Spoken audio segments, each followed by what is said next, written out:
And joining us now is Texas Congressman August Pfluger. This is his first TV interview since he reunited with his daughters. They were attending Camp Mystic, and thank you so much for being here. And I'm sorry for what you've been through. Let's take people through your initial contact. How did you first learn that there was this event happening at the camp? Well, Dana, thanks for having me. And let me just say that we're grieving, that many families across Texas are grieving, that we are continuing to pray for those who have lost their daughters and those who are still searching for their daughters. And I think it's really important that we come together. That's what Texans do. You know, we got notification early that there really through a network of moms that there had been pretty severe flooding. Nobody really knew the severity of what that meant because, you know, the damage that we've seen it's unimaginable. It happens so quickly. But as those, text messages started happening, there was very little contact because power was out at the camp. This wall of water literally destroyed everything in its path. So the communication came very, very slowly. But what I will say is the Texas Department of Emergency Management, Nim Kidd, his team, and all the first responders were immediately on this. And I cannot praise them enough.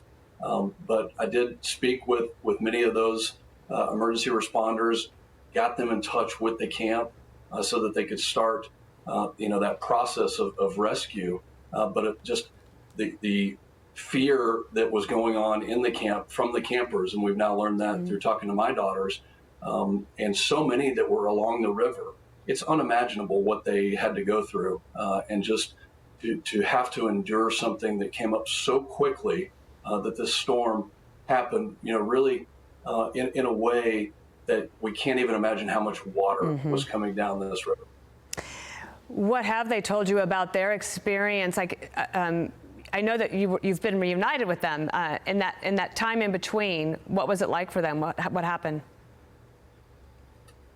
Well, as you mentioned, I have two daughters. One was up on what they call Senior Hill, and was more or less in a good high spot, safe from the floodwaters, high enough to where the floodwaters didn't reach them. But then I had another daughter who was down in what they call the flats, and the experience that she went through was much different. And like many of the campers there, as they were being alerted that there was a flood, they had been up pretty much all night since 11 or 12 p.m. because the storm was that intense. The lightning, everybody talked about the lightning and the thunder being so intense, and they could see that the water was rising, but it rose so quickly that as they were evacuated out to what they call Rec Hall, which has been mentioned as a 80-year-old plus building, they got into Rec Hall. They walked through almost knee-deep water to get there, and as the cabins were being alerted, that water was rising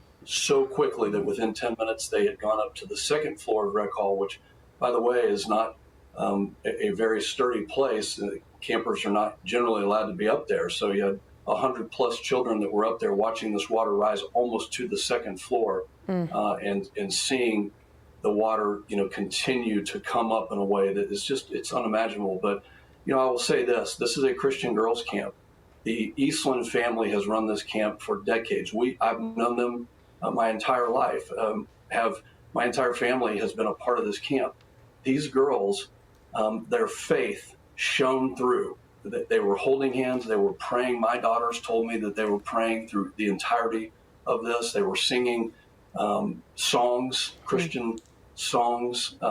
And when you think about the faith that these little girls had, and my heart is breaking for those families who are not reunited. But I know that even those little girls, 8, 9, 10 years old, that their faith should be an example to all of us. And I can't imagine the pain that they're going through.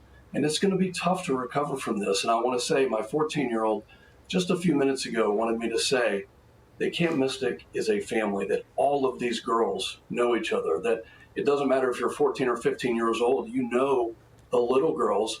You have previously she's been attending the camp for 7 years, so you have been in these cabins. You lived in those cabins once upon a time that the younger girls were in, and where most of the tragedies have occurred. So they knew each other. They saw each other every single day.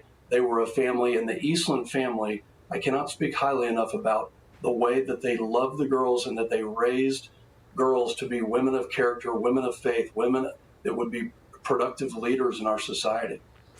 Your 14-year-old says it well, right? The traditions there run very deep, and the history there of raising these girls to be good friends of good character and of faith. My last question to you is that President Trump is planning to visit on Friday.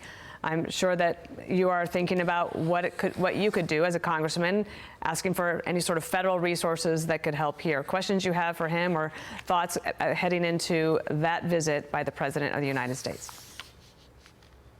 Well, we've been told by many within the state government of Texas that the federal government has helped in every single way, so we're thankful for that.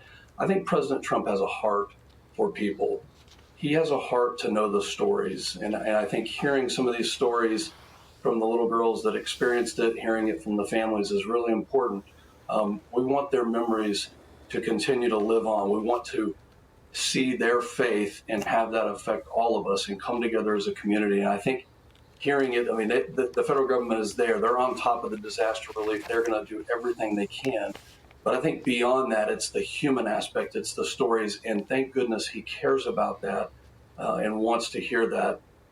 We're grateful to be reunited, but we're in a deep grieving period and a prayerful period for those families. And by the way, it's not just there. It's also in my hometown in San Angelo, where we had tragic flooding, which is 2.5 hours away. So we think about all of Texans, but that's the beauty about Texans is we do come together. This is an amazing state. You see friends, families, and communities come together to support each other. Camp Mystic taught our girls how to do that, and they taught so many girls how to do that, and I couldn't be prouder of what the Eastland family has done. They are grieving as well. Yes.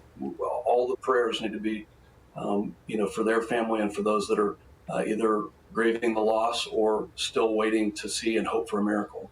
Congressman Pfluger, thank you so much for joining us today, and we will stay in touch with you. And please hold those girls close and give our best to everyone there.